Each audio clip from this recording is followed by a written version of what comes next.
to suggest that, well, he doesn't really mean all immigrants. He's only talking about violent criminals.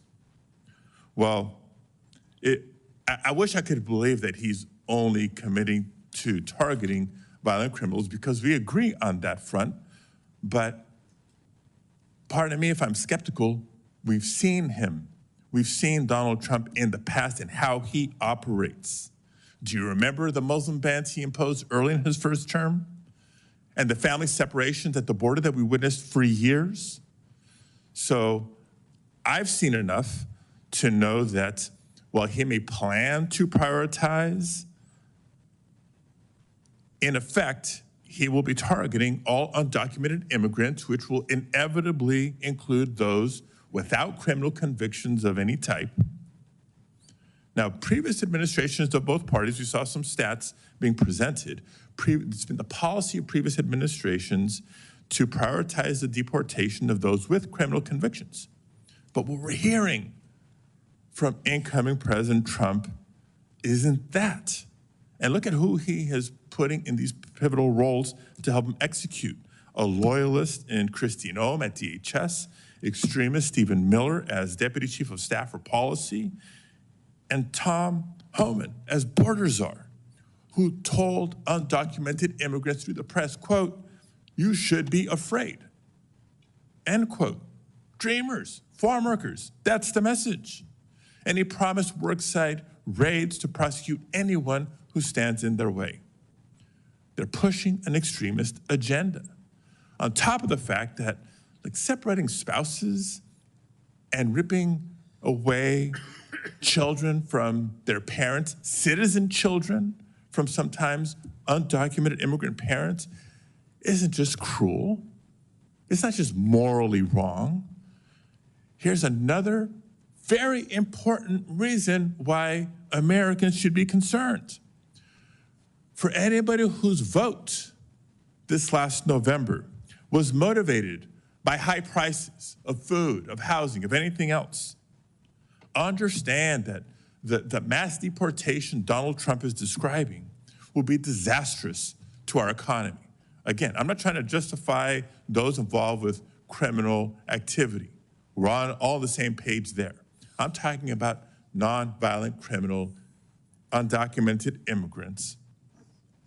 It is all of us, the American people, who will pay for the extremism policies that he has promised.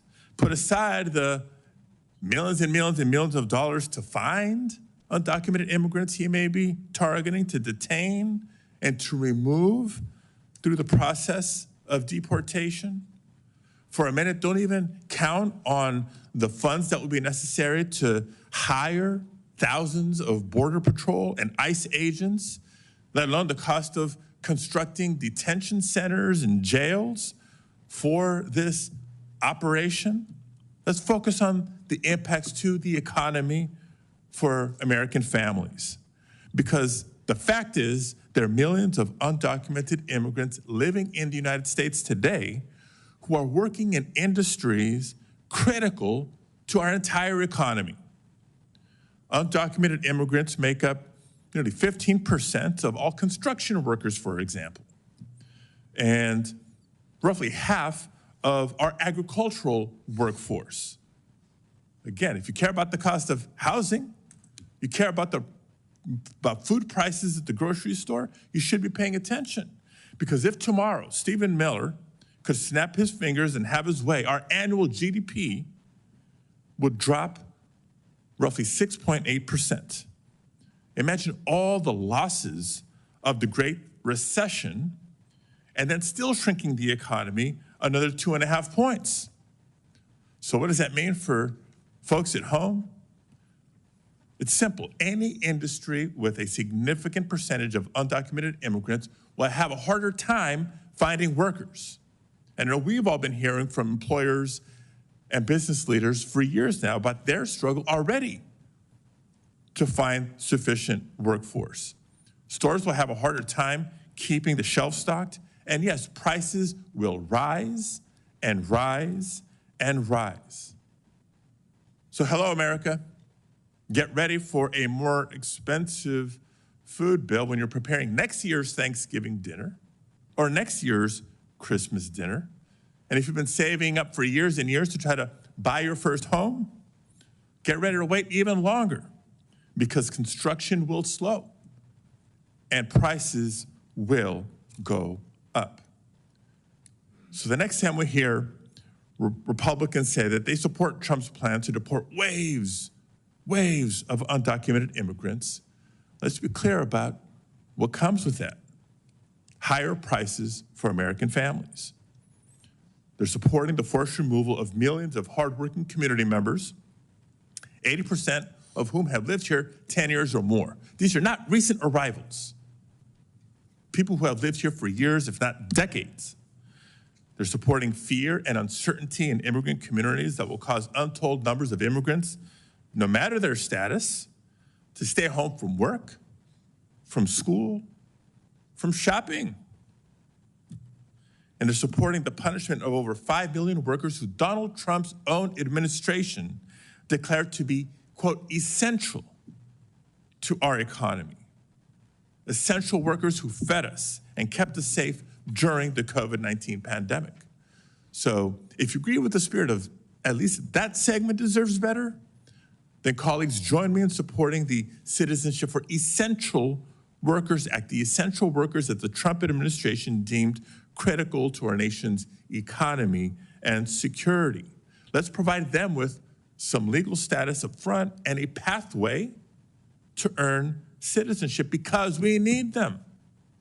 Our economy needs farm workers. I think you'd agree.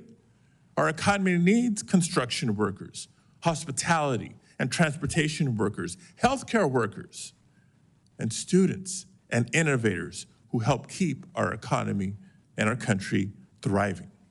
We don't need the massive deportations that the political rhetoric of the campaign cycle has brought us. And we certainly don't need the uncertainty, the fear, and the loss that we'll feel for years to come. So with that, Mr. Chairman, I'm looking forward to hearing from our witnesses and to today's conversation. Thanks, Senator Padilla. Senator Cornyn. Thank you, Chairman Durbin. Listening to my Democratic colleagues, it's as if November 5th never occurred, that we haven't had an election, that we haven't had a referendum on the failed border policies of the Biden-Harris administration. Let's be clear, the crisis at the southern border is entirely a problem caused by the Biden administration's policies. It is a man-made disaster. The election, I believe, in large part was a referendum on those policies, and the American people spoke decisively, rejecting this as the new normal. They rejected lawlessness as the new normal. When President Biden came into office, Customs and Border Protection was apprehending about 70,000 illegal migrants a month.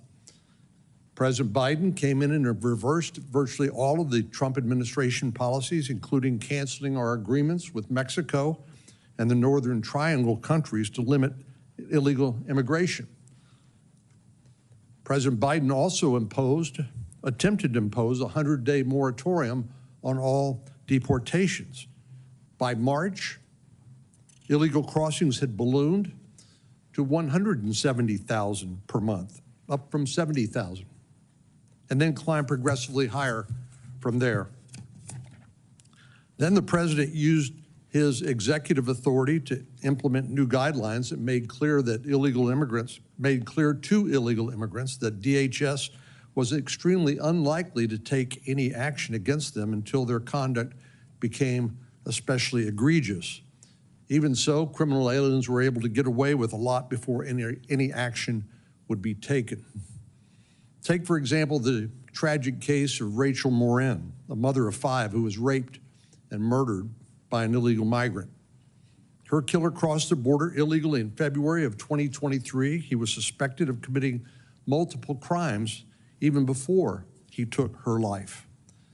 This tragedy and others like it could have been prevented were it not for President Biden's willful refusal to enforce the law. The truth of the matter is, President Biden's willful neglect of border security and public safety has created immense suffering for American families.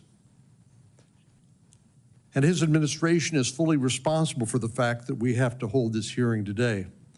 The American people are fed up with the lawlessness at the southern border, and in November they tasked Republicans the job of cleaning it up, and that we will do. We have a big job ahead of us, no doubt, but by one estimate, there are already 1.3 to 1.6 migrants who are under final orders of deportation who are still in the country. That strikes me as a good place to start.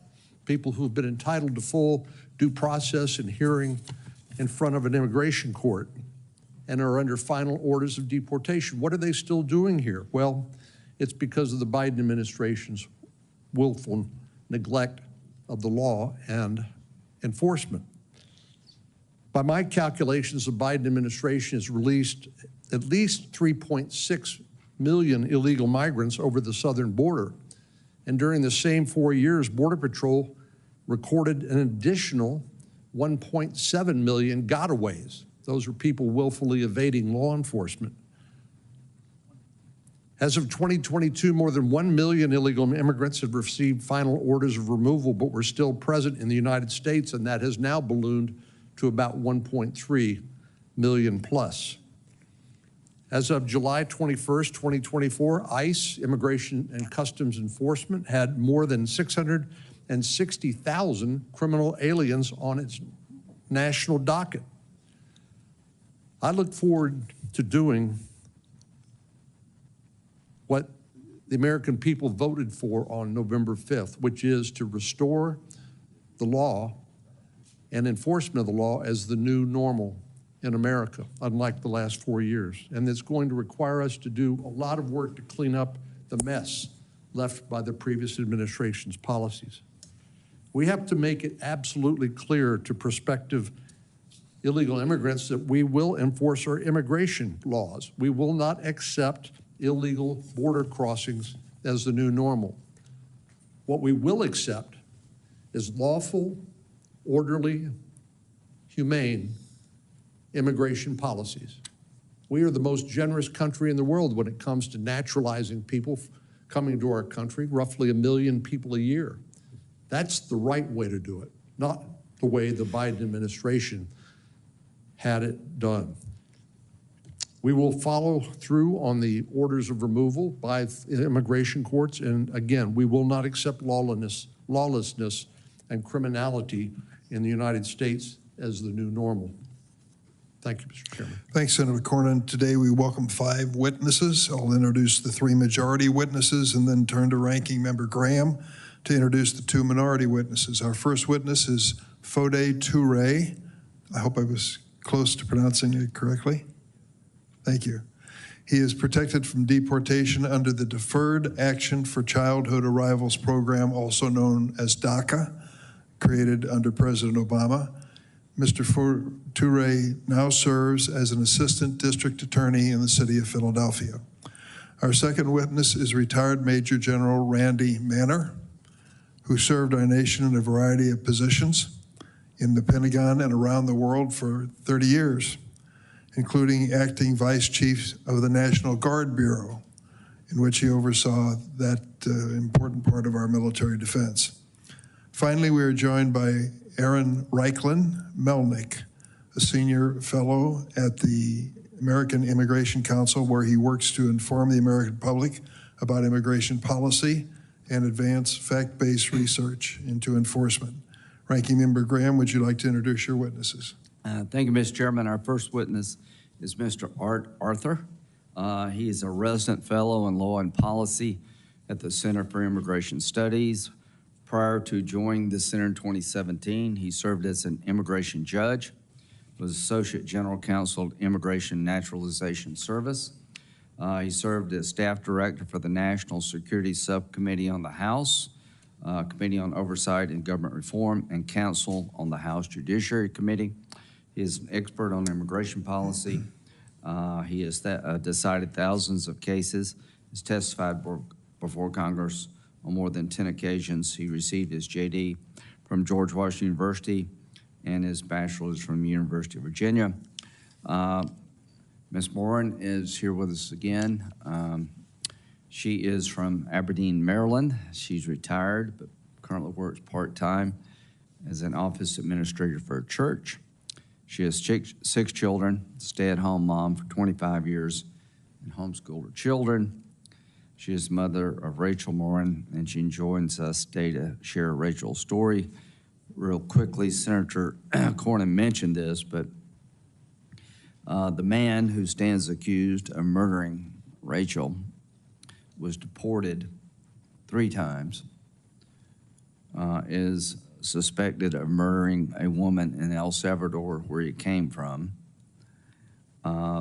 broke into a home in California and assaulted a young girl. He's pending trial like everybody else. He's innocent until proven guilty. But this case not only has destroyed your family and broken your heart, Ms. Morin, it should be a wake-up call to the country. And I got the call, and we're going to do something about this. Thank you. Thanks, Senator Graham. We're going to proceed as follows. I'm going to swear in the witnesses. They each have 5 minutes to make presentations, and then we open it to the senators who have each 5 minutes to ask questions. So my first request is for the 5 witnesses to please stand and take the oath. Do you affirm the testimony you're about to give before this committee will be the truth, the whole truth, and nothing but the truth, so help you God? The record reflects that the 5 witnesses answered in the affirmative. Mr. Toure, you're first. Chairman Durbin, Ranking Member Graham, a member of this committee, good morning. Good morning. And thank you all for inviting me to speak with you today. Before I begin, I'd like to express my deep sympathy to Patty Morin for the horror she and her family have endured. My prayers are with you and those dedicated fighting for justice. My name is Fodé Touré. I am a DACA recipient, a prosecutor, a husband, and a dad, and without question, a patriot. My love for this country stems from my elementary school days, when I recited the Pledge of Allegiance with all my classmates each morning. My family came to the United States in search of freedom and safety. I was born in Sierra Leone at a time of great civil unrest. When I was 4 years old, my father was killed, and my mother and grandmother and I fled to Guinea, a neighboring country. My mother was able to migrate to the United States, but I stayed with my grandmother, who died shortly after my mother left. I came to the United States on my 7th birthday in 2003. I have been here ever since. I learned that I was undocumented when I tried to get a driver's license. It was one of the worst days of my life.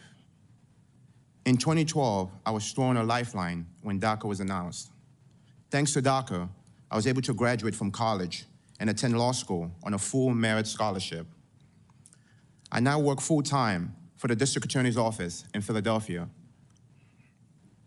During this time, I met and married my beautiful wife, Jack CL, who is here with me today. And we bought a house, and we had our son. The opportunity to address all of you on behalf of DACA recipient and mixed status families like mine is not one I take for granted. My wife and I have spent years building community, and we're extremely anxious about what the future might bring. I feel the consequences of mass deportation on a personal level, on a community level, and on a societal level.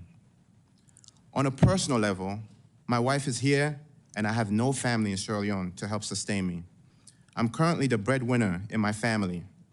If I were to be deported, my wife and our son would be left without to pay the mortgage. My son would also be without a father. My deportation would hurt my own U.S. citizen mother and my wife's extended family, all of whom are United States citizens. My wife is the primary caregiver of her mother, who is legally disabled and has a tumor in her brain. My wife's mother requires chemotherapy injection each month in order to control the size of the tumor on her brain. If I were to be deported, my wife would no longer be able to play such a critical role in her mother's life. My wife should not have to choose between caring for her mother, who is legally disabled and has a brain tumor, and me.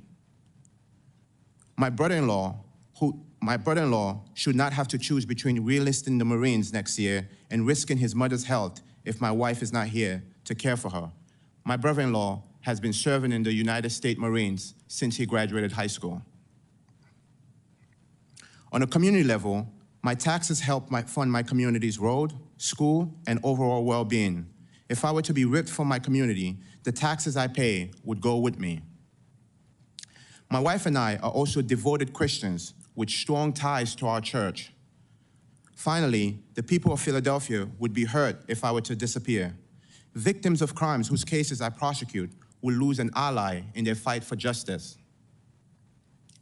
On a society level, mass deportation would be devastating. As a prosecutor, I know how delicate the ties between law enforcement and immigrants can be. If immigrants are afraid to cooperate with the police or prosecutors like myself because they're afraid of deportation, we all suffer. When you have ICE agents patrolling courthouses and police stations, you create a category of people who are less willing to report crimes and less willing to cooperate with law enforcement in solving crimes. Mass deportation hurts all of us, our family, our community, and our society. We owe it to ourselves and to our country to reject mass deportation and look for a solution for dreamers whose lives have become deeply rooted in the country and strengthen our borders. DACA recipient and long-term undocumented individuals in mixed-status families have become pillars in their homes. Removing them would place hardship on U.S. citizens like my mother-in-law, U.S. citizens like my wife, who depends on our contribution in the House. This will cause an incentive for those U.S. citizens to turn to social welfare programs due to one less income in the home. After more than 2 decades here, I can absolutely state that this is my home. I am part of the fabric of my community, and they are part of me. The federal government may not have fully recognized this truth yet, but I long for the day when they do. Until that day comes, I'll continue to contribute everything to my house, to my mother-in-law, to my son, to my wife, and to my entire family. Thank you all so much for your time and attention to this critical issue. Thank you, Mr. Toure. Mr. Arthur. Chairman Durbin, Ranking Member Graham, and members of the committee, thank you for inviting me today. My name is Andrew Arthur, and I'm the Resident Fellow in Law and Policy at the Center for Immigration Studies, a nonpartisan think tank here in Washington. Respectfully and humbly, I believe that today's hearing, which focuses on the immigration enforcement policies of the incoming Trump administration, is premature, because as of yet, the incoming administration has not announced its policies. Given that, however, the committee should assume 2 things. First, that the policies the new administration will implement will comport with law. And second, that those policies will implement enforcement mandates Congress has set forth in the Immigration and Nationality Act. As the Supreme Court has made clear, the principle that Congress is entrusted exclusively with the formulation of policies relating to the entry of aliens and their right to remain here, quote, has become about as firmly embedded in the legislative and judicial tissues of our body politic as any aspect of our government, close quote. Right now, the U.S. immigration system is at a breaking point. The number of cases pending before the immigration courts has nearly tripled in the past 5 fiscal years. And that's after 700,000 cases involving putatively removable aliens were terminated, dismissed, or closed. A record 10.8 million plus inadmissible applicants for admission have been encountered nationwide since FY 2021. And between releases and gotaways, nearly 8 million inadmissible aliens have entered our country over the past 4 years. The sad state of our immigration system is directly attributable to policy decisions that have been made at the local, state, and most critically, federal level, not by Congress that has plenary power under our constitutional order over immigration, but by an executive branch that has usurped Congress's authority. That has needlessly rendered the American people vulnerable to predation by criminals and aliens who pose a national security risk. And as the chairman of the Federal Reserve has admitted, it has dampened wages for American workers, both citizens and lawful immigrants, and impacted the unemployment rate. Most critically, however, it has ruined the faith of the American people and the credibility of our immigration system.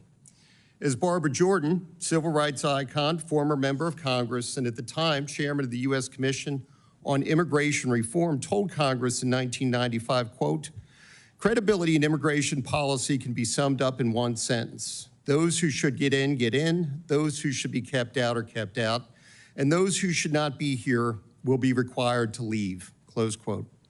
With deportations, including deportations of criminal aliens, plunging over the past 4 years, Senator Graham's chart showed, it's little wonder that, as Gallup reported in July, a majority of Americans want an immigration reduction, reversing a 19-year trend.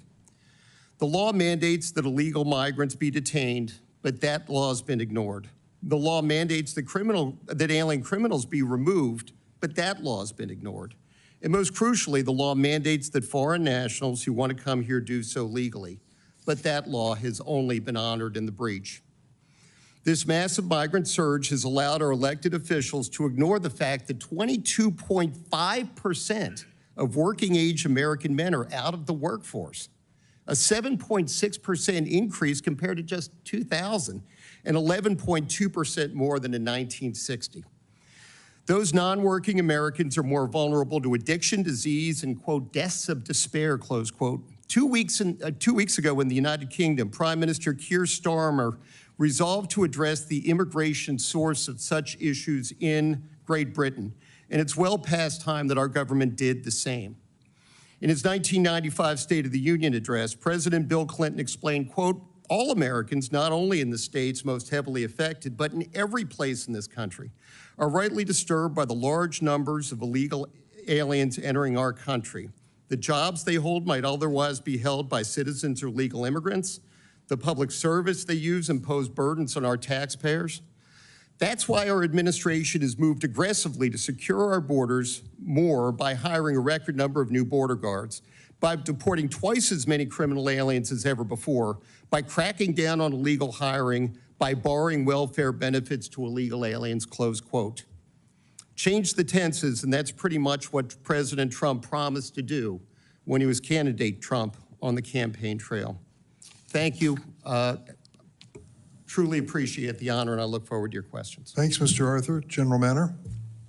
Chairman Durbin, Ranking Member Graham, members of the committee, I thank you for your invitation to speak today. For over 35 years, I served our nation in both the regular Army and in the National Guard. Prior to retiring from the Army as a Major General, I served as the Deputy Commanding General of the United States Third Army in Kuwait, as the Acting Vice Chief of the National Guard Bureau, and as the Acting and Deputy Director of the Defense Threat Reduction Agency. During the time I served, I saw firsthand that our military force is the envy of the world. It is respected by our allies and by people around the world who want to live free of oppression. It is feared by our enemies and those who would do us harm. Our military members come from every possible background, representing every state, every race, ethnic group, and religion.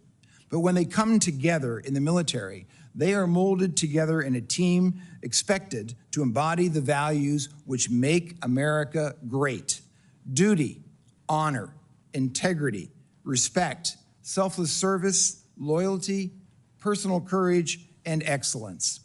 President-elect Trump has announced his intent to use the U.S. military to execute his mass deportation plan.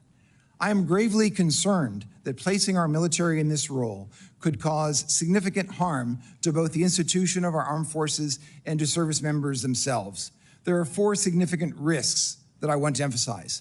First, using military assets for mass deportations would negatively impact the military's readiness and capability to accomplish its core mission of national defense. Our military is engaged in over 160 countries around the world. They are focused on responding to potential threats from China, Russia, and other competitors, strengthening interoperability with allies and partners, and taking care of our servicemen and their families. Our National Guard units are stretched thin, responding to natural disasters at home while also regularly deploying overseas in active duty status. Additional training or deployments to support deportation operations would absolutely harm operational readiness and reduce the military's ability to counter adversaries or respond to crises in combat. My second concern is that the military is simply not trained to do this mission. Immigration enforcement is the responsibility of federal law enforcement agencies like ICE and CBP.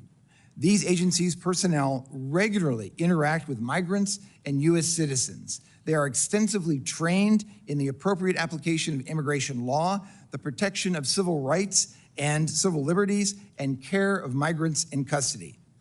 The U.S. military is the best trained in the world for its war-fighting mission, but it is neither trained or equipped for immigration enforcement. Most active duty armed forces receive no training for domestic law enforcement situations. A small number of National Guard units receive a mere 4 to 8 hours of civil disturbance training per year. This lack of training and experience greatly increases the risk of significant and potentially deadly mistakes in a charged operational environment.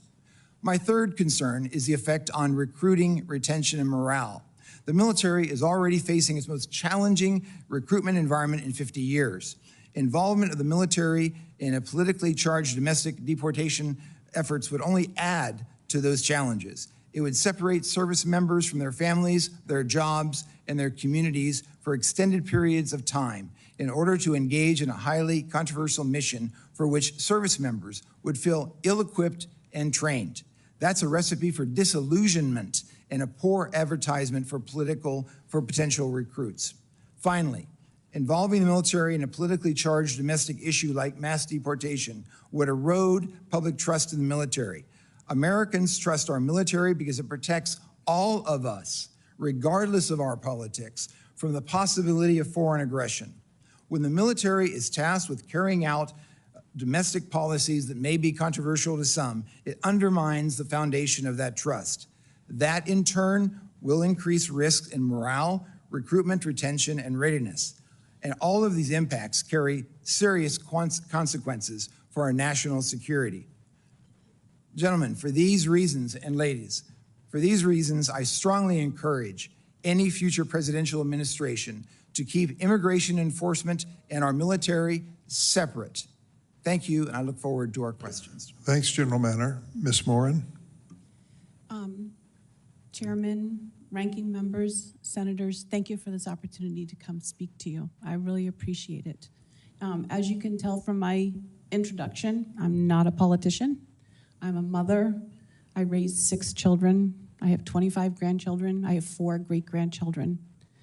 The day that we got the phone call that my daughter had been murdered, I'm sure you've heard this before, but I was in Kentucky. We had a grandbaby that had passed away. And when I got the phone call, the detectives said, Mrs. Morin, we found your daughter's body. At the time, all I knew was that my daughter was dead. When I went to meet with the detective and we had come back from Kentucky, I was told that she was beaten so badly that her body was blanketed in bruises, that she was strangled, that she was raped, and that she was stuffed into a drain pipe. The person that they alleged did this was an illegal immigrant from El Salvador that was a gotaway. He had they already had an Interpol warrant for him in El Salvador for murdering a woman. He had attacked a 9-year-old and her mother in California, and he waited on the trail that day that our family has walked for 25 years and dragged my daughter off the trail and did these horrendous, brutal things. This is what she looked like before that day. Oops. She's a beautiful woman, but more than that, you can tell from looking at her just the light that comes out of her. She was a happy person. She loved her children. She was a hard worker. My daughter is like so many other American girls that go about their life and they're just caught unawares from behind, dragged off the main road, trail, whatever, strangled, raped, murdered. Some have been found, some have not. I realized that deportation and illegal immigration has become such a big issue, and rightly so. We have Americans that are dying every day, and law enforcement don't want to give you the true numbers because they don't want the public to panic. In our town, we've had 2 murders by illegal immigrants. Maryland is a sanctuary state, and we have sanctuary cities. I was last told that crime in Maryland has increased by 850% over the last 4 years.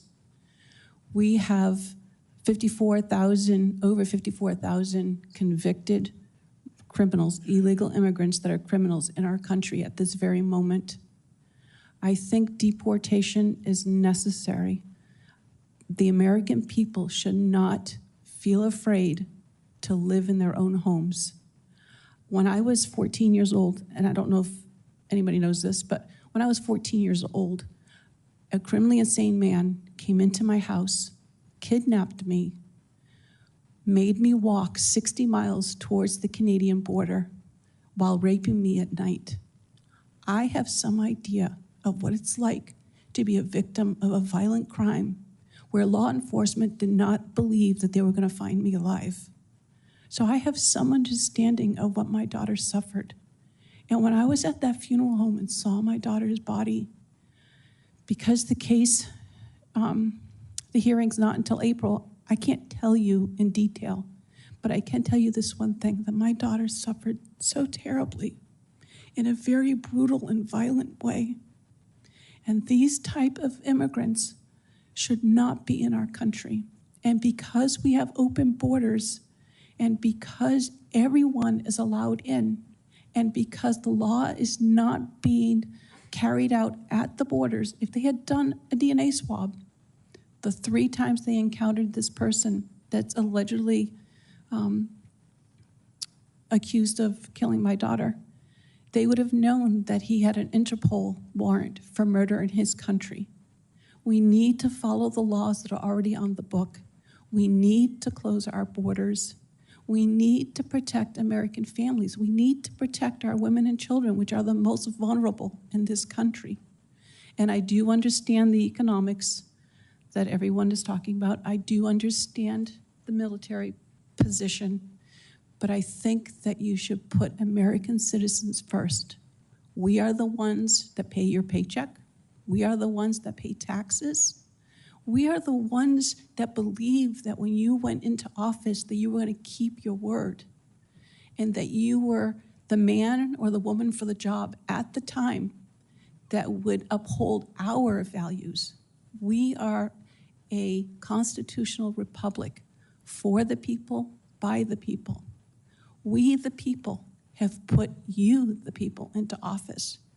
And you should be doing everything you can to protect us. That's why we put you there. A thought that I had just today coming on the train over here is that when you look at a tree and you say, oh, that's an apple tree, you say that because you see that their apple is the fruit that's growing on the tree.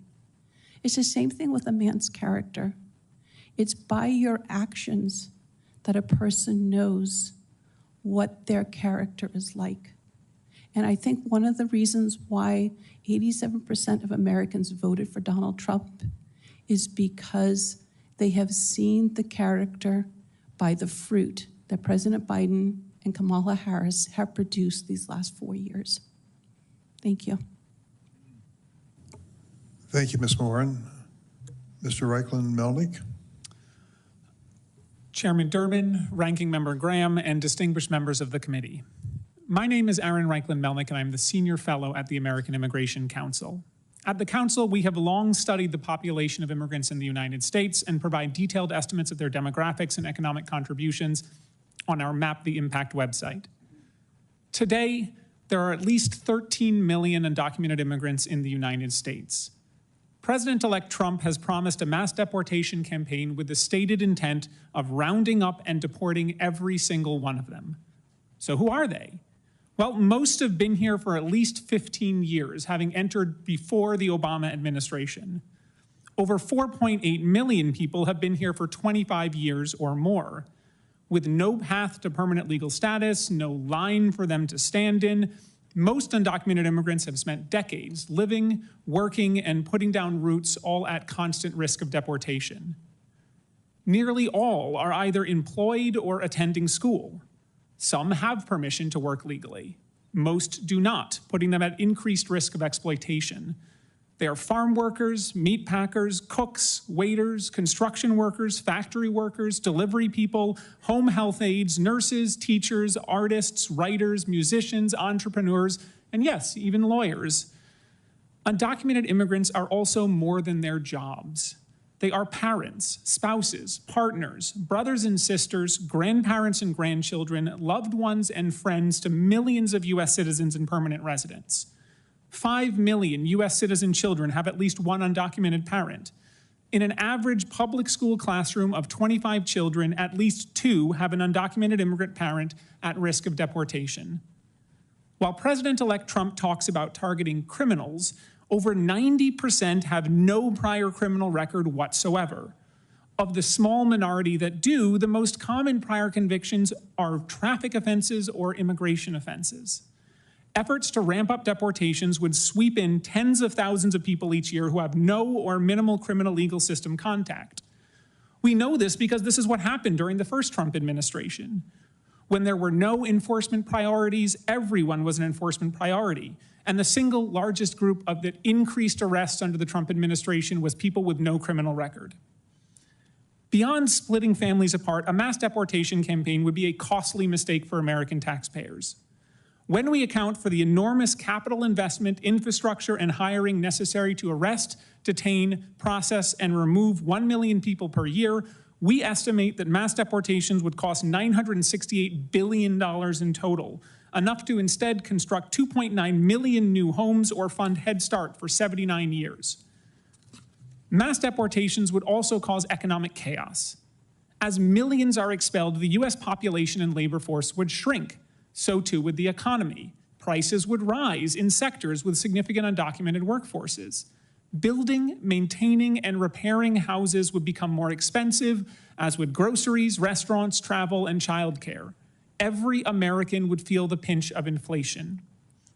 Overall, we estimate that a mass deportation campaign would lead to a loss in total GDP of 4.2 to 6.8%, at minimum as much as the Great Recession. And just like then, many Americans would lose their jobs. Even an attempt to deport millions of people will have repercussions. After all, undocumented immigrants are not just producers, they're also consumers. Collectively, they hold over $250 billion in annual purchasing power.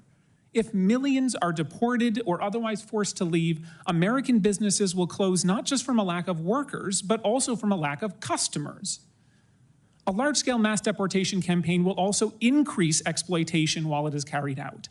Unscrupulous employers will dangle deportation over any of their workers who dare to push back, and will have the full force of the US government to support their threats. But mass deportation is not the only option. Congress could instead create a new path to permanent legal status, allowing many people already living here to file an application, go through a background check, pay a fee, and get their papers in order. When the Council studied the impact of Reagan's 1986 amnesty, we concluded that legalization would be the cheapest federal workforce development and anti-poverty program for children in history. It would also raise overall wages, create new jobs, increase tax revenues, and create a level playing field and fair competition for US workers. The president-elect's mass deportation plans would crash the American economy, break up families, and take a hammer to the foundations of our society by deporting nearly 4% of the entire US population. But Congress has a choice. Instead of going down that path, we can instead crack down on exploitation, strengthen millions of families, and build American prosperity by providing undocumented immigrants a way to fix their papers. The choice is clear. Thank you, and I look forward to your questions. Thank you very much. Each of us now has 5 minutes of questions, and I'm going to start mine with Mr. Toure. Mr. Toure, are you undocumented? Pardon me, say it again. Yes, Senator. And why are you undocumented? I came here from a civil unrest. I had no choice. My life was in danger. My mom told me the story when I was trying to get my driver's license. How old were you when you came?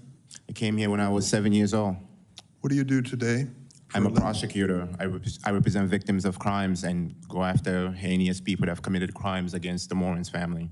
You've talked about Ms. Moran's situation a minute or so earlier, but the perpetrator of the crime against her daughter Rachel would be the type of person that you would prosecute? Yes, Senator.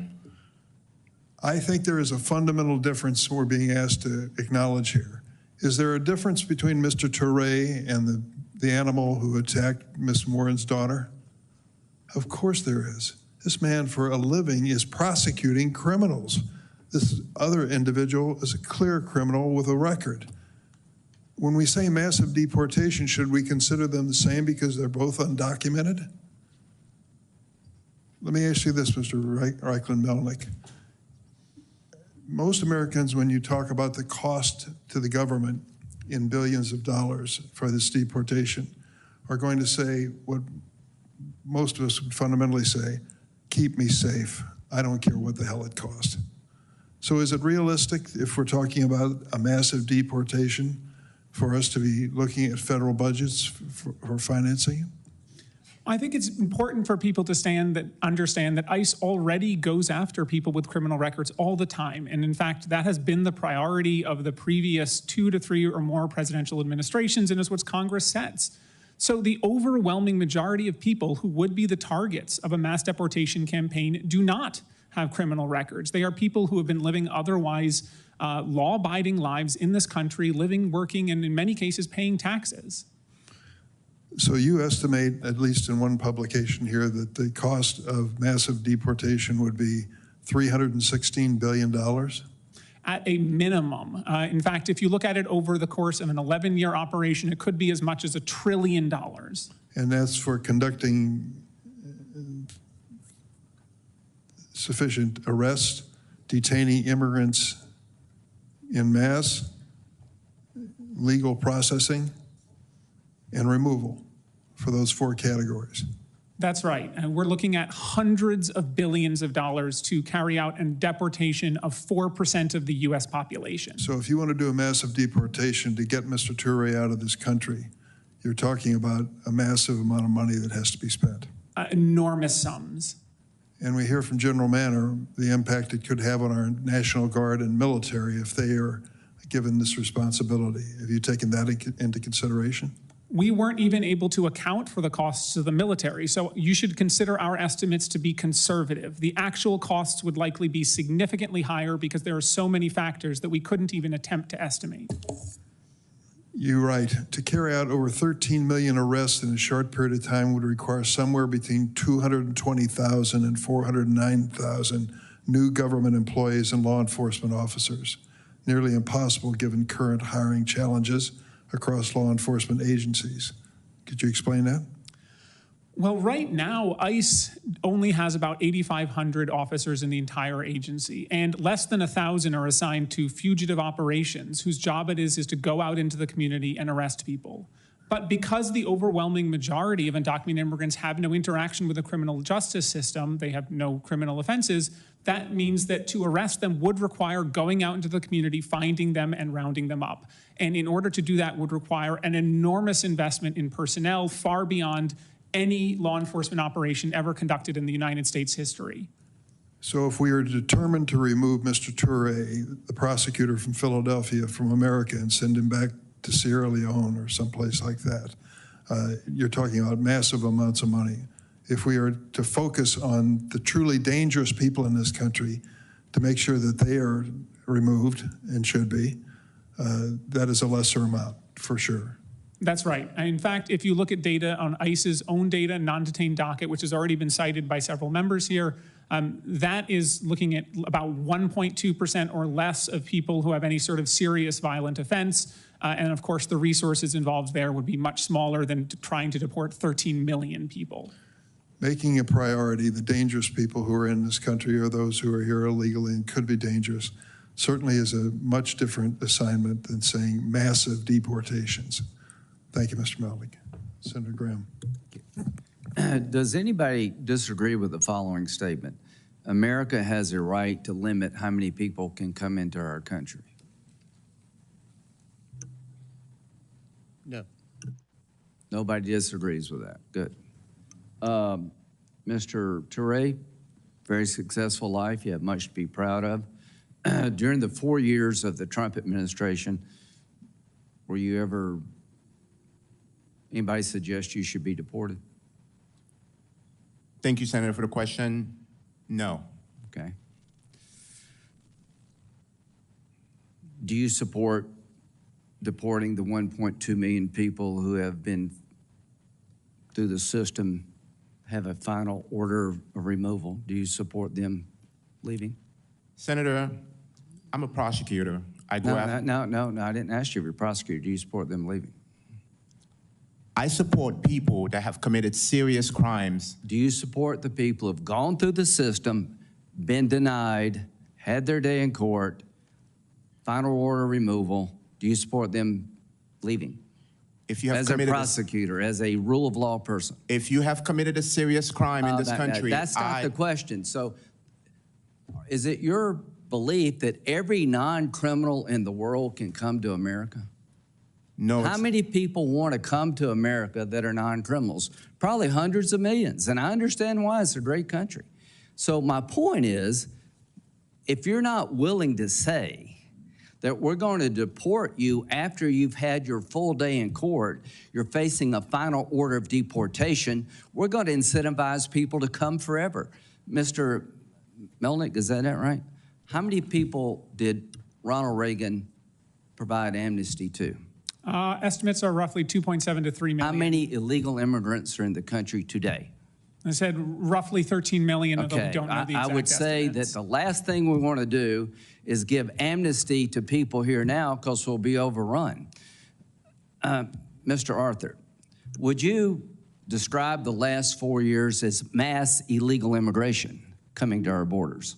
I believe that that's fair characterization, Senator. Does anybody disagree that the last 4 years has resulted in mass illegal immigration directed toward America? Because if this is not mass, what the hell would be? Now, how do you answer mass illegal immigration? You start enforcing the laws, Ms. Moran said, and you start sending people back who've had their day in court. You can't answer the question, and I respect you. You've been able to take the opportunity to make something of yourself, but we're passing on just constant disorder. If you can't say you should be deported after you've had a full hearing, everything been available to, and you lose, and it's hard to say you need to go, we don't have an immigration system. General, how many people have been deployed to the border by governors to assist in border security from the National Guard? Sir, I don't have that information. Okay, there's thousands. Is that illegal use of the National Guard? It is not the illegal use of the National It's legal, right? That is correct. Yeah, I agree with you there. What's the largest cause of death in America for young people? Does anybody know? Mr. Arthur. Drug poisoning overdose deaths. Coming from a drug called fentanyl? That is correct, Mainly? sir. Okay, where does that drug come from? That drug, reports indicate that it's made from precursors that come from the People's Republic of China, assembled in Mexico, and largely smuggled into the United States over the Southwest. General Manner, do you consider illegal immigration a national security problem? I believe that it is something that ICE and CBT needs to address. No, I ask you, is it a national security problem? I think it's a concern, yes. Okay, I do too. And there are the highest number of people on the terrorist watch list in our country today. At the end of the day, the number of people being killed in America by drug poisoning is coming from labs and cartels in Mexico. General Manner, does the president have the authority to attack a drug lab in Mexico that's making fentanyl to kill American citizens? I am not a legal expert, Okay, Senator, and I right. do not know. So here's what I would say. I think we need to be tough, compassionate, but end this crap. If you're trying to poison America, you're a drug cartel, your days are numbered. We're coming after you, hopefully working with Mexico. If you've had your full day in court and you lost, it's time for you to go and try to do it right. We have to break this endless cycle of having policies that entice people to come to our country illegally, because that is the lack, we're losing sovereignty and losing control over our nation. There are too many people being hurt from this out of control system. So how do you deal with mass illegal immigration? You start with mass deportation of people who shouldn't be here. Mr. Toure, I think President Trump was pretty clear about DACA. But what do we tell the kids who've been brought here in the last year who are 7 years old? Do you ever break this chain? So I'm hoping, Mr. Chairman, that once we regain control of our border and try to shut down the poisoning of America, we can have a logical, rational discussion about dreamers and others. But until we control that border, until we get control over the crime coming into this country, into the poisoning of America, that discussion cannot happen. I've worked with you and others for really decades to fix a broken immigration system. The way the Biden administration's handled this border problem has created a nightmare for our country. And there's a reason 70% of the people want deportations. It's not because they're mean. They want to bring order to chaos. Thank you. Senator Klobuchar. Thank you very much, Mr. Chairman. Thank you for having this hearing. And I know that you've worked with Senator Graham in the past on the Dreamers issue, and I hope that work continues. And I would start with what you said, Mr. Arthur, just about how we don't know yet how this is going to come down. And I do actually appreciate that Senator Durbin did this hearing, because I think we've got to start anticipating it and start having these discussions now. I personally don't want to have what happened last time when over a weekend I got calls from a family in Lebanon who was ready to bring their little baby that they had adopted to the U.S. and were stopped practically at the airport with a little kid with a flag sweatshirt on. And we were eventually able, through officials in the past Trump administration, to get that baby adopted, and is now a thriving child in the U.S. And so Ms. Moran, so appreciate you being here and your strength coming forward. I believe there is a way we could do this right. I'm not certain how this is going to head, but I just want you to know that based on the work that was being done on a bipartisan basis at this last year, that there are people that want to get to this point where we get this order at the border, where we put the funding into enforcement, into things like Border Patrol agents. And this was legislation that I'm sure not everyone agreed with on both sides, but a proposed legislation that Senator Langford had negotiated that was supported by a number of people. And hopefully that can be at least a starting point for discussing it, even though it didn't go anywhere last year. And that was, increasing ICE detention capacity. It was looking at increasing border management. And I personally have taken a lot of grief for my support for COPS reauthorization and adding resources to law enforcement, which I think is so necessary with the fentanyl issues. But I think that there is a way. I note that in that agreement, that proposal that was made, as well as the proposal that Senator Rounds negotiated, that Senator Graham has been involved in the past on path to citizenship for Dreamers, on doing something about the temporary status people, on looking at people who have not committed crimes and what we can do to make sure our workforce is strong. I think there is a path here, and I'm just continuing to focus on where we can go. And I would ask you, Mr. Toure, and your story was moving in its own way.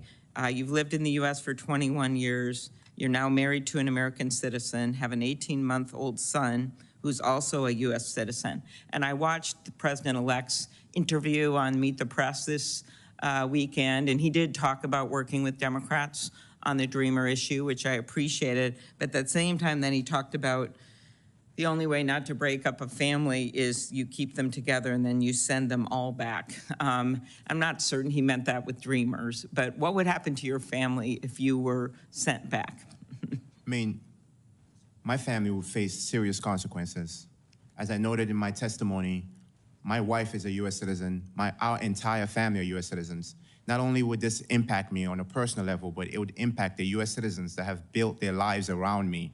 U.S. citizens like my mother-in-law, who is legally disabled and has a brain tumor that requires her to take chemo in the United States. If my wife is not around to care for her, if my wife is not around to be there for her mother, it's gonna cause serious hardship on her life and potentially cause her to lose her life. And also, my brother-in-law has been serving in the Marines since he graduated from high school. He wants to re-enlist in the Marines next year.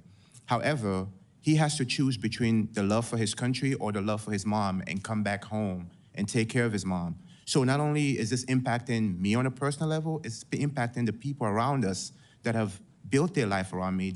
I've been in this country for so long, and to think that you can just remove an individual who United States citizens have built their lives around would not cause hardship on other people around them, it's just disheartening. Okay. Mr. Reichlin-Melnick, could you go through just one more time the statistics, and then I'm out of time here, on if the focus was on enforcement, you know, as well as the border and going after the people that we know have criminal records here, just that kind of money we'd be talking about if we wanted to focus our efforts on that group, as well as I would add to that, it's also going to be more border protection, which we know we need. Yes, Senator. So we estimate that on average, a single deportation costs the U.S. government in today's money slightly under $24,000. So if we're looking at deporting 13 million people, I didn't that ask adds that up to question. I'm hundreds of actually billions. trying to get us to some reason, to a solution that might work here. I remember when you were talking to Senator Durbin, and you talked about if you focused on the group that we know have criminal records that are still out there, how that kind of cost and what that would be. I have to run the exact numbers for you. I'm happy to get those for you, but it is substantially less expensive than what President Trump has repeatedly said he would do, which is aim to deport every single person here, regardless of whether they have a conviction or not. Okay, but so if we could get that and follow up later, because I think that there'd be some widespread agreement that if we're going to start somewhere, for one thing, we must begin with these most serious offenders that are out there and get the money set aside for that, do more at the border, try to do something positive here with Dreamers and people that are contributing so greatly to our economy, and trying to figure this out. We have tried this several times and had agreements with Democrats and Republicans in the Senate. Not everyone on the left, right, not everyone, but I'm just hoping we can get to a place like that. So thank you very much. Thanks, Senator Klobuchar. Senator Kennedy. Thank you, Mr. Chairman. Mr. Arthur, you are with the Center for Immigration Studies, is that right? That's correct, Senator. And that's a nonpartisan think tank, is it? It is, sir. Okay. The border is an open, bleeding wound, isn't it? That's a fair way to characterize what's been going on for the last 4 years, sir. The southern border is chaotic by design, isn't it? Yes, it is. I've been covering the border for 3 decades, and yeah, it's pretty chaotic. Would it be fair to say that the broken southern border is man-made? It would be fair to say that, sir, based on policies that have been implemented. And that man's name is Joe Biden, isn't it? That would be a fair assessment, yes, Senator. Under President Biden, if you wait in line for legal immigration, you're a chump, aren't you? When you look at the benefits that have been given to people and the speed at which they've been released into the United States, I would be chagrined if I were waiting. You're a chump, aren't you? Yes, sir. General, Yes, you sir. believe in open borders, don't you? I believe in the rule of law, sir. Right. And it makes you angry that President Trump does not believe in open borders, doesn't it? Senator, I'm not here to discuss immigration policy. I'm here to discuss whether or not we use the military to enforce it. And it makes you angry that most Americans don't believe in open borders, doesn't it? Not in the slightest, sir. Again, I am not here to discuss the immigration policy. Yeah. Duty, honor, respect, you talked about that Yes, in Senator. your opening statement. On October 14th of this year, you went on CNN. I want to read you what you said, make sure I'm accurate. Here's what you said. President Trump is not like any sane leader.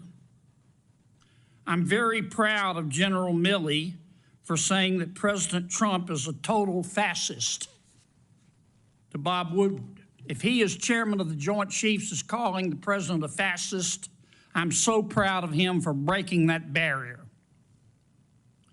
The challenge is because most MAGA Republicans, they don't understand what fascism is. The reality is that they are, in fact, fascists themselves. Did I read that accurately?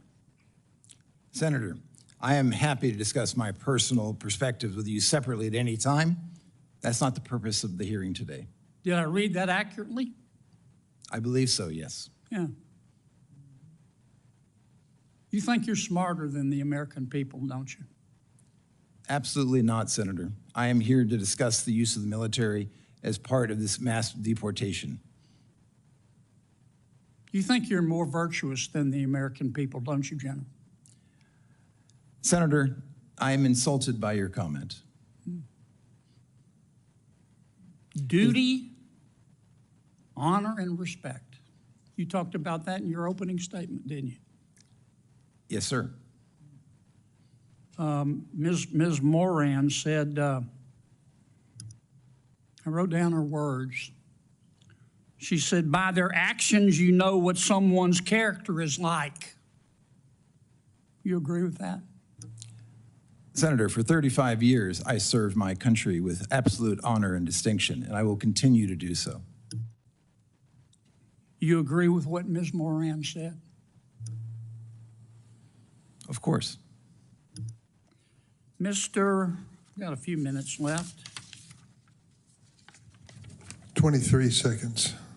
Well, actually, you let Ms. Klobuchar go well over, so I'm assuming you'll extend me the I'll same. give you the courtesy. same minute I gave to her. You gave it a minute 20. I timed it. You're using. I watched you using like a hawk, Dick. Mr. Melnick, Mr. Reichlin Melnick, you believe in open borders too, don't you? I do not, Mr. Kennedy. Okay. On November 1st, 2022, you tweeted, both Texas and Louisiana have their knives out for black immigrants. You remember that tweet? I don't, but it's quite possible. What Texans, it's not only possible, it happened. You're not denying it, are you? No, I'm saying, referring What to the Texans? context. Who I are you actually talking don't to? know the Who context. are you talking to about who in Texas had their knives out for black immigrants? Guessing the context, but my suspicion is Give it me a has to name. do the Give me a Attorney name. General Ken Paxton and Give the me a Attorney name. General of Give me a Louisiana. name. I just did. You don't have a name, do you? I just said Ken Paxton. You don't have a name, do you? You just said it, didn't you? Just said Ken Paxton. All right, how about Louisiana? You said Louisiana has its knives out for black immigrants. Who in Louisiana were you talking about? Again, I'm not certain. That was 2 years ago, and as I'm sure you know, much has happened in the last 2 years. Well, did you say it? Again, I do not remember the context, But you don't. Senator You Kennedy. said somebody had their knives out from Louisiana for black immigrants, but you don't know who they were? You just said it? I said the Attorney General of Louisiana and Texas, and I believe this referred to specifically lawsuits brought and arguments that were made in court that the arrival of Haitians I'm out and of time, others but I were want to get you inherently on the dangerous, record. which was You not. Thank you very much, Senator. believe Appreciate that the your Attorney questions. General at that time of Louisiana had his knives out for black immigrants. That's your testimony. Given their Thank you, litigation Senator Kennedy. conduct, yes. Senator Hirono. Thank you, Mr. Chairman. We have a broken immigration system. This was acknowledged over a decade ago when I first arrived in the United States Senate. And we actually, in 2013, we had a bipartisan, comprehensive immigration reform bill that addressed the issues of all of the immigrants who are working in various large sectors of our economy, i.e. in the ag sector, where the Chamber of Commerce are concerned about what we're doing with immigration policy, where we dealt with the undocumented immigrants who are working and paying taxes for which they get absolutely, you know, they're paying the Social Security, Medicare, they don't get those benefits at all. So we have a broken immigration system. We actually had the two senators who are sitting here, the chairman and the former chair of the committee, who are part of a comprehensive immigration reform. So I don't know why we cannot come to some sort of an agreement to deal with the massive, complex issues that confront us. So that is what I'm calling for. Until we make a commitment to comprehensive immigration reform, pointing fingers at the Biden administration or any other administration is not going to get us anywhere fast. And in fact, every administration has had border enforcement policies. You may not like the policies. For example, I certainly didn't support the Trump policy of separating thousands of children from their parents without keeping track of who their parents were. All I'm asking for is a rational, reasonable, humane immigration policy. So that was what I thought the comprehensive immigration bill in 2013 was. I didn't agree with all of the provisions, but some of us worked really hard on it, and Senator Graham, as I mentioned, was part of that. So that's what I think we ought to be focusing on. Now, General Manner, I'm glad you're here because we have a president who has said many times that he intends to use the military to do immigration policies, to effect his immigration policies. And General Manner, you said that that is going to have a very negative impact on readiness, for example, because our military, including the National Guard, they are not trained for immigration enforcement. So as the chair currently of the Armed Services Committee's Readiness Subcommittee, I share your concerns. By the way, maybe you can go over again a little bit more. What kind of infrastructure would be needed to enforce immigration deportation on up to 4% of our population? What kind of infrastructure would we need in order to effect that? I have to defer to the other experts on the panel. Okay, well, then that would be Mr. Ragnick-Melnick. Am I Yes. pronouncing your name? Would you like to go into some of that? Senator, in order to carry out that form of operation would require hiring tens of thousands of new law enforcement agents, would require building dozens, if not hundreds of new detention centers, hiring thousands of new judges, all at a cost of hundreds of billions of dollars, potentially up to or more than $1 trillion over the course of more than a decade. Do you support comprehensive immigration reform? I do. Does anybody on this panel not support comprehensive immigration reform that really gets to some of the problem, well, that really addresses the issues that we're facing? Anybody on the panel? Senator, I have to say, comprehensive immigration reform is not a defined term, and as with all legislation, the devil's in the detail. Excuse me, you can look at the 2013 bill, and that had some of the kinds of, that would be what I would describe as comprehensive. It was not the answer, it was not the be-all and end-all, but it was pretty comprehensive, wouldn't you say?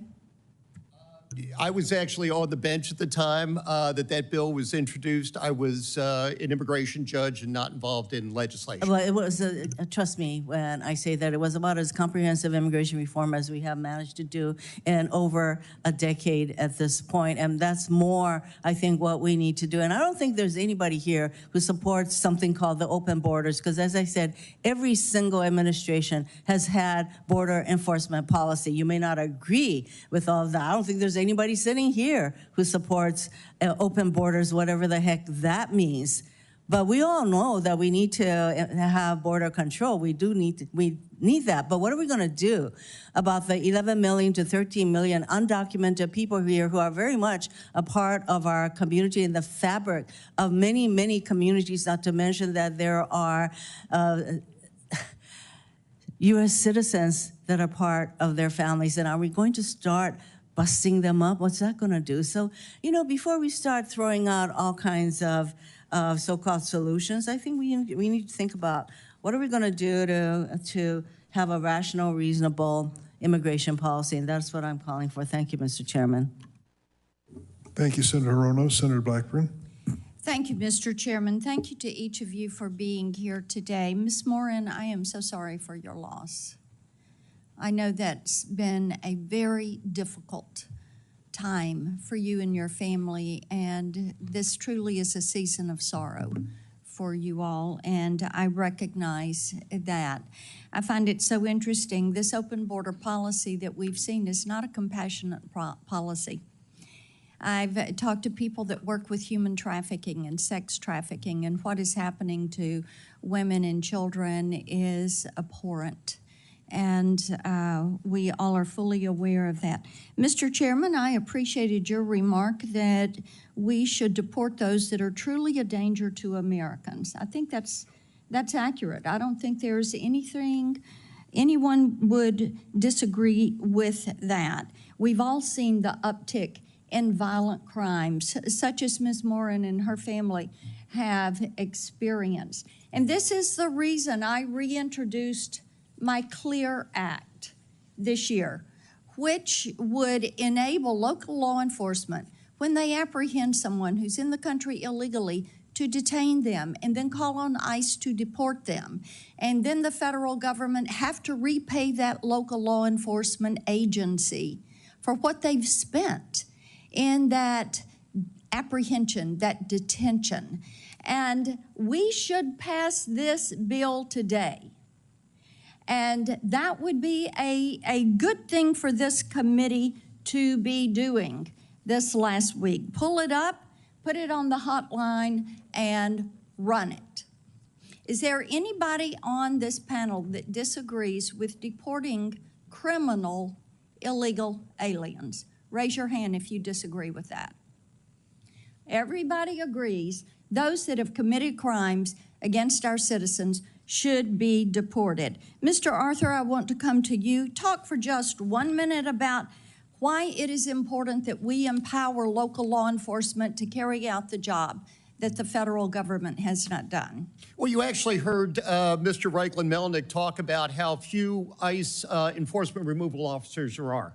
There's always going to be a set number of those individuals. When you allow police officers who are involved in their community, who are the first line, actually putting hands on criminals, they're going to be the people who are best able to pull those individuals out of the community. And it's important to note, Senator, that when you talk about immigrant crime, Ms. Morin's situation is horrible, and every crime is horrible. So much of that immigrant crime takes place in immigrant communities. Sanctuary jurisdictions do nothing but punish the immigrants that those individuals that live in those communities that those criminals are sent back to. So that's why it's absolutely crucial. I appreciate that. So I think we should move forward with my legislation, Mr. Chairman. Mr. Reichlin-Melnick, I'd like to come to you. I want to talk about some of your tweets. You've been active on X. Here's one. This is bad analysis that bears little resemblance to the facts. The Remain in Mexico program was not very successful. It was a human rights disaster that fed people to the cartels with not much impact on border crossings. Plus, Biden ended it when it was barely in use at all.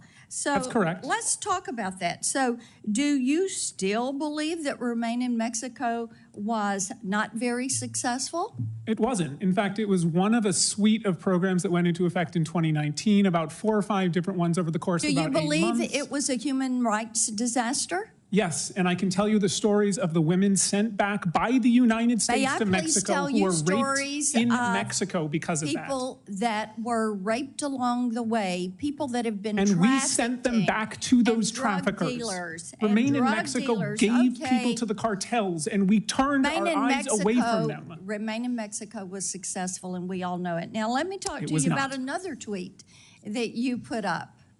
There are not 320,000 missing children. That's that correct. That number is a false interpretation of a DHS OIG report that said that 32,000 people who entered as unaccompanied children from 2019 to 2023 were ordered deported for missing court, and ICE failed to file charging documents for 291,000 more. That's right. Now, That's an accurate description of the OIG report. This is a human rights disaster because what we have heard is the DHS Inspector General, and what they have testified is that they found 32,000 migrant children did not show up for their court date, and an additional 291,000 migrant children never received notices to appear. That's correct. That's what my tweet So is said. it your testimony that DHS does in fact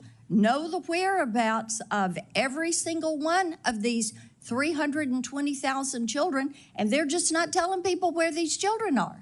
No, because that's not DHS's function here. It's also Office of Refugee Resettlement. It's It is not their job DHS to go out and and find every ORR. single people. It is DHS and ORR. I guess the broader point is somebody isn't missing if no one's looking for them. What we know is that through reports that have been made, reporting even the New York Times, many of these children are in abusive situations. They are working in plants, and indeed, DHS says that you've got this 320,000 migrant children that cannot be located. That is a human rights disaster. I yield back. Senator Blackburn, they did not say they can't be located. They said that they had not even attempted to file My time has charging expired. I documents, yield which is back, a very Mr. different Chairman. thing. I'm going to give the witness an opportunity to finish his remarks. I just want to know, the DHS report did not say these children were missing. It said that ICE had failed on the job to actually start the court process for them. If ICE filed the court documents, many of those people would be living at the exact address that the ICE told them. It's just ICE has not filed the charging documents. It's not that they're missing. And of course, exploitation is very real, and we've called for more labor enforcement to ensure it doesn't happen. Senator Padilla. Thank you, Mr. Chair. And the fact that we're still discussing, debating the struggle to reconnect children who were separated from their parents more than 4 years ago today should tell us a lot about what to expect in the next administration. I think it's worthy of further conversation, maybe a different hearing, a different day to focus on that. Just as a reminder for folks that are observing today's hearing, that the stated topic of today's hearing is, quote, how mass deportations will separate American families, harm our armed forces, and devastate our economy. So I will attempt in my questions to bring us back to the focus of this hearing today. But first, I wanted to point out a couple of notes that I've taken throughout the hearing. In hearing from my colleagues on the committee, the issues they've raised, the questions they've raised, to underscore a statement I made at the outset, which is how complex this conversation in this policy area is. And so it requires thoughtful and nuanced solutions. Senator Graham was talking about the numbers, and even questioned witnesses of would you be opposed to someone who has had their day in court, he said, and has been denied a further stay in the United States after having had their day in court. That sheds light on process, due process, often lack thereof, representation in the process, lack of representation in the process. I'm for a process and finality of a process, a finality, an answer, clarity about your future in a matter of weeks and months, not years and years, but that requires investment in the process by the federal government, in hearing officers, in immigration judges. So let's just lay that out if we're going to be genuine and serious about tackling the backlogs and the issues. Second, man, if I had a nickel for every time I heard fentanyl in this committee, serious problem, but irresponsible in how it's misportrayed so often in immigration conversations. Fentanyl needs to be addressed, fentanyl needs to be stopped. Its illegal importation needs to be tackled. But if we're gonna do it thoughtfully and seriously, let's look at what the Customs and Border Protection Agency tells us. 80% of individuals who are prosecuted and convicted for bringing fentanyl into this country are United States citizens. Happy to share the link, folks, happy to share the report. So if that's a concern, then let's address the heart of the concern and not just use it as a soundbite to further attack immigrants. Oh, by the way, did you know that the numbers at the southern border are way down? People talking about this crisis at the border, crisis. We always need to do more to ensure a safe, orderly, and humane border. But some of these numbers that are being tossed around are not what's happening today because of President Biden's policies this last year. So let's be intellectually honest with ourselves and the public. Now, that being said, Mr. Reichlin-Melnick, you're pretty popular today. I have a question for you as well. As you know, and you've referenced, the largest mass deportation effort in U.S. history was President Eisenhower's Operation Wetback. I referenced it in my opening statements. During that operation, more than 500,000 Mexicans and many United States citizens were deported. And as far as anybody can tell, Operation Wetback did not achieve its intended effects of increasing employment rates or wages for U.S. workers. Former President Trump has said that he planned to model his deportations on Operation Wetback. Now, you testified today about the expected negative economic impacts of mass deportation, including the rising costs of food. Some estimates say food prices are going to go up 19% based on this alone. In what world does food become cheaper with mass deportations? Mass deportations would not cause food prices to become cheaper. The exact opposite would occur. In fact, a single worksite raid in 2018 under the Trump administration at a beef plant in Tennessee led to ground beef prices rising by 25 cents for the year that the plant was out of operation following the raid. And just to follow up to that question, I'm cognizant of my time, Mr. Chairman. I've referenced so many industries that have significant percentages of undocumented workforce in them. I think chief among them is the agricultural industry, not just nationally, but particularly in the state like California, the largest agricultural producing state in the nation, where estimates are well more than 75% of the workforce is undocumented. I hear from growers, as do all my colleagues. I hear from labor contractors, as do all my colleagues, about how easy it is for them to recruit United States citizens to do the work in the fields. And let me tell you how easy it is. It is not. There's a reason that the agricultural industry relies on immigrants, including so many undocumented immigrants, to help keep the food supply chain going, keep food on the tables of American families. And I invite my colleagues, if you want to get a taste of what it's like and the difficulties for the recruitment, to spend a day in the fields, like I did in 2022, picking radishes and parsley, like Senator Booker did in 2023. Happy to work with growers and farm workers to provide that opportunity for all of you. Follow-up question, Mr. Reichlin-Melnick. Just briefly describe to us what it would look like if the agricultural industry were suddenly to lose half of its workforce? I mean, if it was overnight, the U.S. food supply would crumble. Undocumented workers work across the agricultural sector, from picking crops in the field to meat processing to poultry processing to dairy to everything in between. And these are workers that without them, our food supply would drastically diminish. I'm not saying that there's no jobs Americans will do. Of course, that's not true. Americans have done those jobs in the past, but it could take decades before we got enough workers to replace the experience and the knowledge of some of these workers who have been doing the jobs for 20, 30 years. It is not something that can just be replaced overnight and will cause severe impact to the U.S. food supply. Thank you, Mr. Senator Chair. Padilla. Violent criminals, let's go after them. The vast majority of immigrants and undocumented immigrants who are contributing so much to this country, they deserve better. Thank you. Senator Tillis.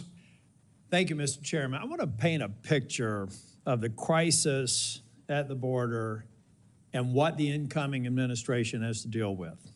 Roughly 8 million people came into this country illegally from the outgoing administration's border policies. 8 million. Does anyone find that acceptable? I'm going to give you all a chance to answer that question shortly. The American people elected a new president in large part to secure the border and deport people who came illegally under their predecessor. So to my Democratic colleagues, how many illegal immigrants being deported by the new administration would you find objectionable? Mr. Melnick, I'll ask you, 1 million? I think 1 million would be a disaster. 2 million? Again, considering we're talking about law-abiding people who've been here for decades, I think that is enough that would have severe negative ramifications for the United States. 3 million? Same answer. 5 million? Same answer, even worse ramifications. Do you think it would be fair or moral to deport any illegal immigrants? Yes, I'm not a supporter of open borders, as I said before. Well, I'm kind of curious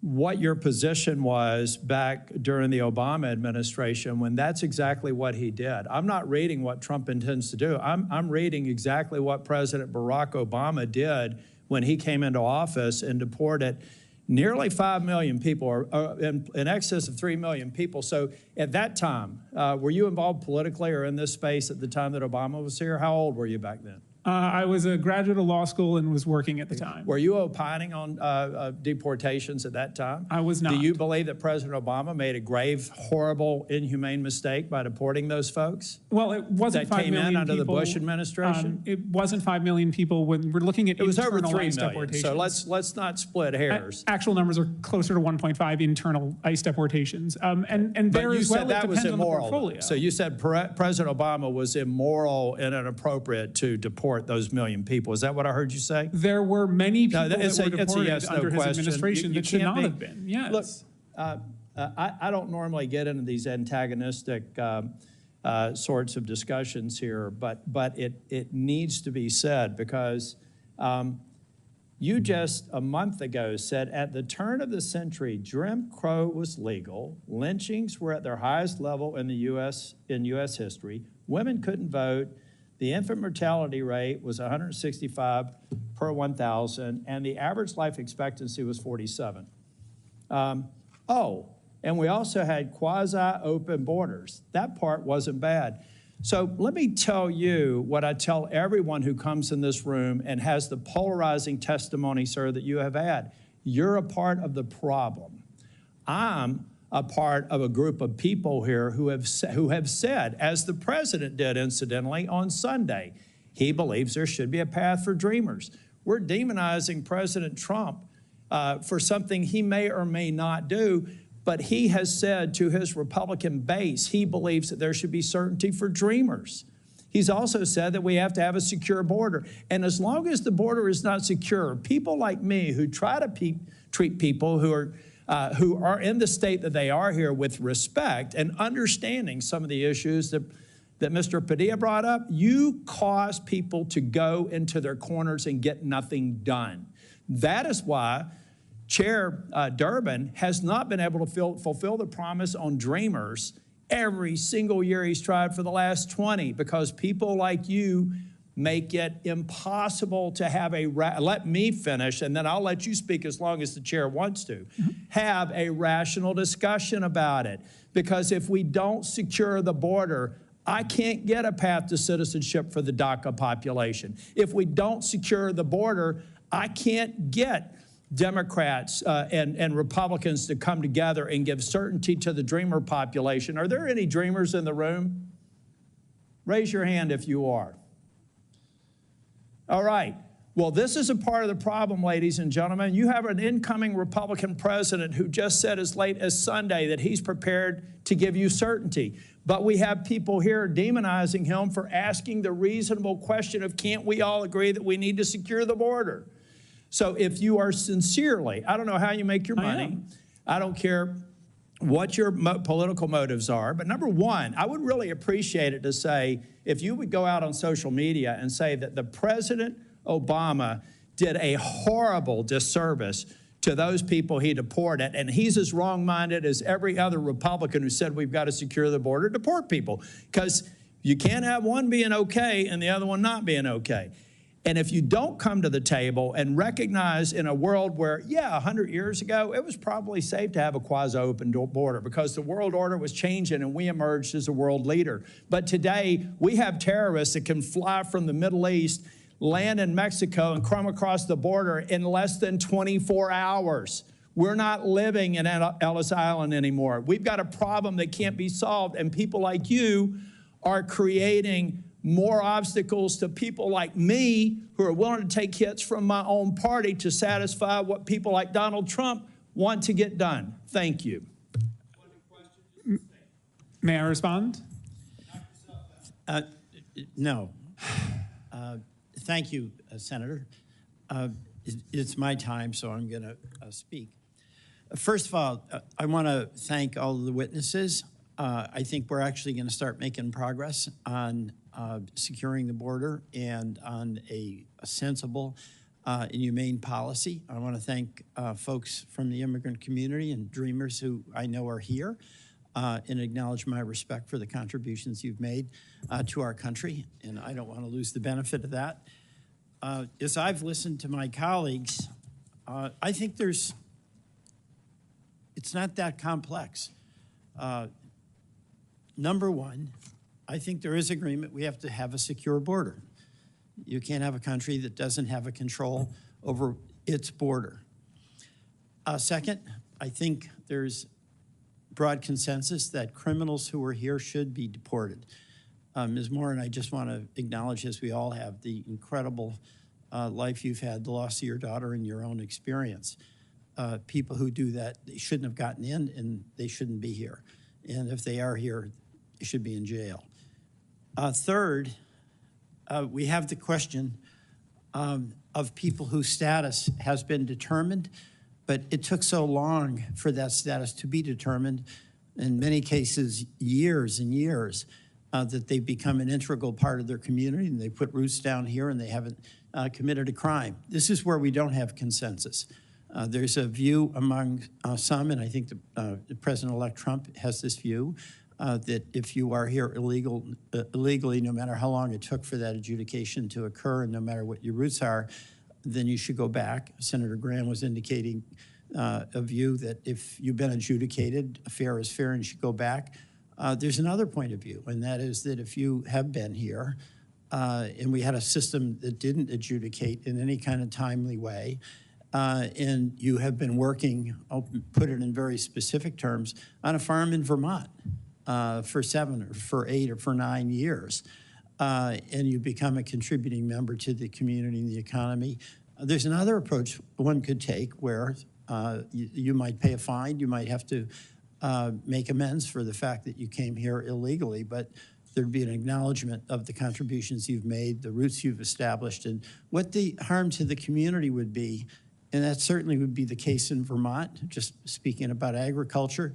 I just can't imagine, actually I can't imagine, I've talked to some farmers who, if they lost their labor, would lose their farm because cows don't milk themselves and they are not able to get local labor to do that. So there is a real potential here for us to find common ground and get something done that is securing the border, that is deporting criminals, that is making judgments about allowing people the option of paying a fine, where there would be a deterrent as long as we have a secure border. You know, Ms. Morin, I just want to ask you, you've suffered so much, and I want to express to you my gratitude for your advocacy on behalf of others. But if we had a secure border, you're advocating for that, if we have, and that keeps criminals out, right? Would it be in conflict with what you think would be a reasonable outcome for, like, dreamers, for instance, kids who came here with their parents, who've not committed any crime, who've become parts of the community? Would that be something that you would see as a reasonable outcome to find a way for them to have a legal status? A couple of things from listening to everyone speak. One, as an American citizen and not a politician, so I don't know all the ins and outs, but just what I'm hearing is the bottom line is profit. To an American citizen, they're hearing you're putting lives, you're putting profit above American lives. So that's the message you're communicating. For me personally, our country is made of immigrants. We have 250 years or more of immigrants that have come to this country and have built the country to what it is today. And we are descendants of those immigrants. The issue is having an open border that allows an invasion of people that compromises our national security because our borders, we don't have enough border agents to stem the flow of immigrants, but then also they bypass the law to speed up them coming in, and in doing so, they miss all the criminals that are coming into our country. So I think we need to put those laws back into place and to practice so we can catch them at the border. And then I think that we should work towards those that have come to the country. If it's illegal, the very word itself means unlawful. Mm-hmm. So are we saying it's okay to come to America in an unlawful way? There has to be some kind of a line, a precedence of what is lawful and what isn't lawful. Well, I thank you for that. I mean, the heart of, at least as I hear what you're saying, is that we have to have a secure border in the first place. Yes. Yeah, well, thank you again. My time is up, and I'm going to, are you next? Polly? Senator from Missouri. Thank you, Mr. Chairman. Thanks to the witnesses for being here. I have to say, I'm kind of amazed that we're holding this hearing. To me, it's remarkable that the idea of actually, as you were just saying, Ms. Morin, the idea of enforcing our laws, protecting our border, securing our streets from criminals, it's amazing that that's controversial at all. And it says something a lot about the other side of the dais that we're having this hearing today. Let me just ask you, Mr. Reichlin-Melnick, I mean, is it really such a bad idea to deport people like the criminal who killed this young man? This is Travis Wolf. He was 12 years old when he was killed. He was mowed down, and I do mean mowed down, in a car by an illegal immigrant, 12 years of age, walking along a sidewalk in my state of Missouri, mowed down by an illegal immigrant who I think also had a prior criminal record. Is it such a bad idea to deport the person who killed him? Any person who commits a heinous crime should suffer the consequences under the law. Good. What about Officer David Lee? Officer David Lee was killed in Missouri just a few months ago by another illegal immigrant, once again in a car, who used it as a lethal weapon to ram him and kill him. Is it so wrong, such a bad idea to deport the illegal immigrant who killed this good man? Again, any person who commits an awful act should face the full force of the law. And We've had multiple otherwise. stabbings in the state of Missouri at laundromats in O'Fallon, Missouri, where innocent civilians were going to do their laundry of an evening and were attacked with knives, slashed, bled, stomped upon? Should the illegals who did that, should they not be deported? As I said, in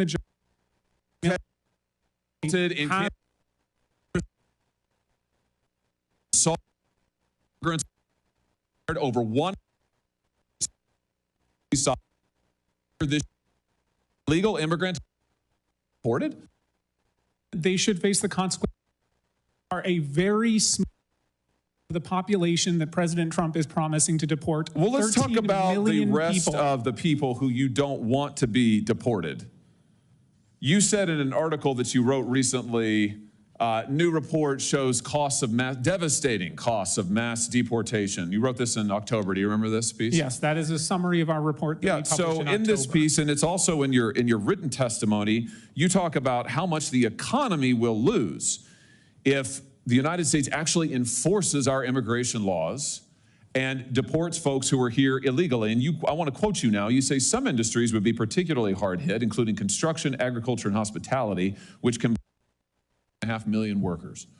What's the argument here, that there aren't American workers jobs? No, and as I said previously, are, but the issue is wages to rise? I think that we want to pass a path to citizenship so we can have a level and fair playing field for every American. Why would you want American citizens and those who are here lawfully to have to compete against illegal immigrants who, by the way, are often paid not minimum wage, who are not given the federally mandated benefits precisely because they're here illegally? Why would you want to drive down the wages of millions of working Americans who can't get those jobs in construction, agriculture, and hospitality because illegal immigrants are getting them? Suppressing wages in the meantime. Why would you want to do that? Well, if you've been here for my initial testimony, you know I don't want that. Oh, listen, I read your testimony word for word, and I've been watching it, and I know what the answer is. You don't actually care about working people because you're absolutely hell-bent on this ideological agenda of opening our border. You want to give everybody who's here a path to citizenship. You want blanket amnesty. You talk about mass deportations. That's your word, not Trump's. You want mass amnesty, right? It's right here in your testimony. We want a path to citizenship for people who pass a background check, who pay a fine. That's amnesty, who you just said there's millions of people, 13 million people. Right, 13 million people you want to dump into the labor force. They are already who will drive in the labor force, illegally, Senator. They're here, yes. taking jobs So from American citizens. And so, perfect. So here's your plan. So just if you're wondering, America, here's the Democrats' plan. Take the 13 million plus illegals who are here, taking jobs from Americans, taking wages down, taking health care benefits, and bring them here legally so that they can continue to drive down wages, flood the labor force, and suppress Senator all of the Hawley, above. they can't flood the labor force if they're already part of the labor force, which is the economic issue today. They are flooding the labor force now. That's what's happening now. Why do you think wages have flatlined? The majority have been here for over 15 years. Many millions have been here since the Reagan administration. And what has happened to working class wages in that time, Mr. Reichland-Melnick? Working class wages are currently going up, yes. Oh, really? They've gone up over the last 15 years? Over the last 15 years, I will have to consult the economists on that matter. Yeah, they're down, way down. What world do you live in? Listen, here's the deal. The American people just voted. The American people just voted. Well, you know what? It's my time, not yours. So you're here to answer my questions, not to offer a soliloquy. And let me just end with this. The Americans had a good look at your economic, and they voted against it. An open border for the last facto amnesty yourself 15 plus has been a people have died lower because of it. Our streets are in chaos because of it. And now you and the Democrat Party just say more of the same, let's double down. I would just say to you, I think that's insanity. I think it's total insanity, and the American people do too. Senator Hawley, we have a choice. We can either hurt the economy or help the economy. And if we want to deport 13 million It hurts the economy to give Senator, American workers jobs? Senator from Texas.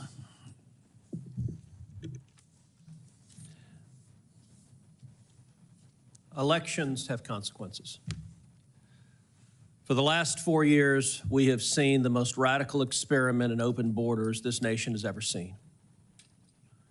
There are many reasons the American people showed up in overwhelming numbers to vote to re-elect Donald Trump, to elect a Republican majority in the Senate, to re-elect a Republican majority in the House, but there was no reason more front and center than the open borders of the last 4 years. And I have to say, I think there were a number of us wondering, did any of the Democrats in Congress learn anything from the election? And the existence of this hearing makes very clear the answer is no. We've seen 12 million people come into this country illegally under Joe Biden and Kamala Harris. Texas has seen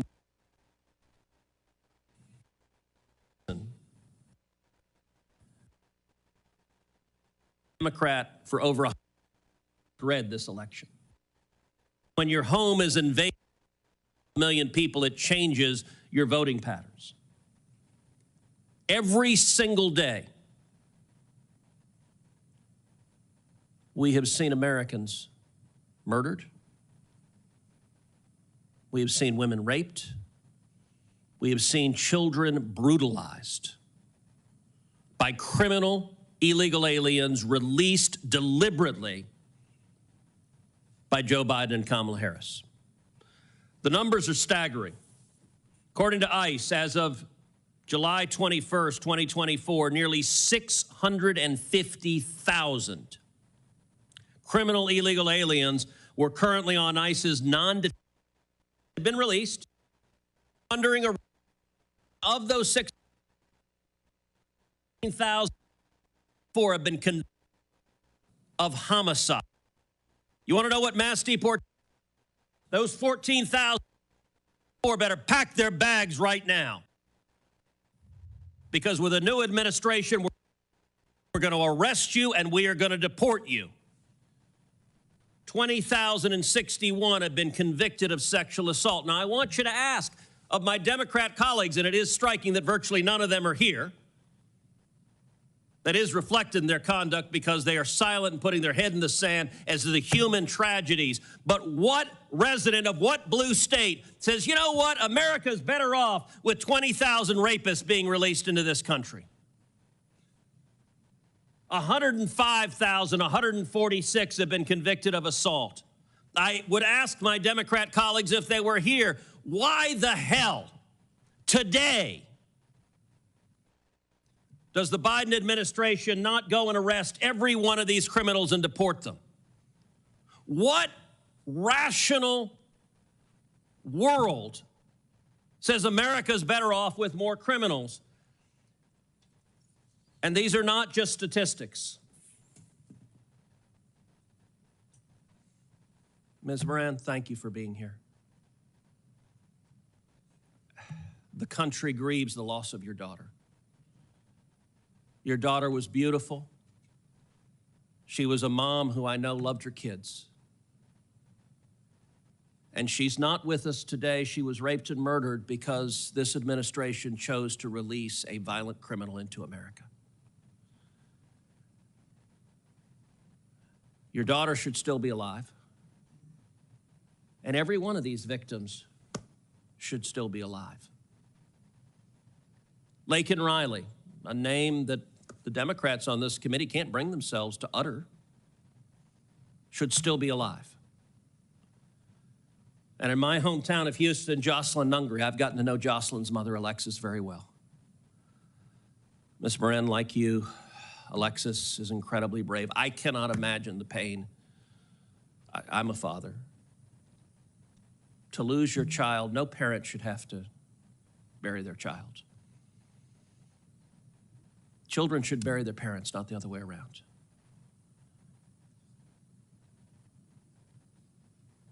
It is wrong what happened to you.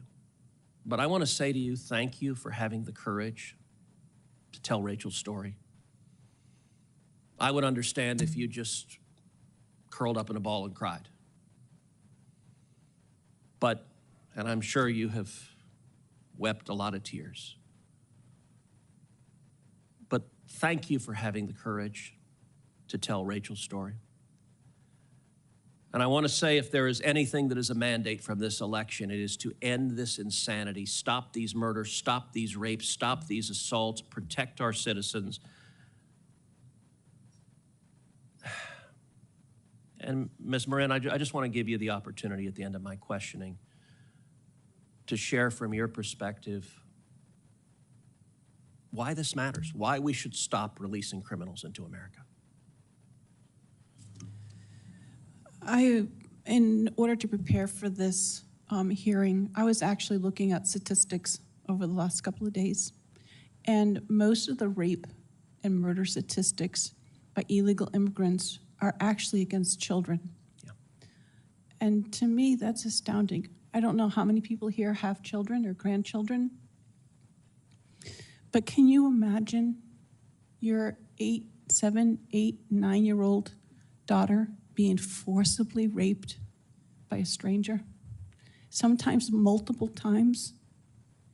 This is the culture, and I realize it's not all immigrants, but this is the culture that they come from, this kind of violence.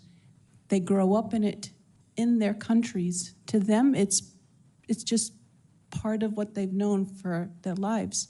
But to bring that criminal culture into America, it's destroying our families.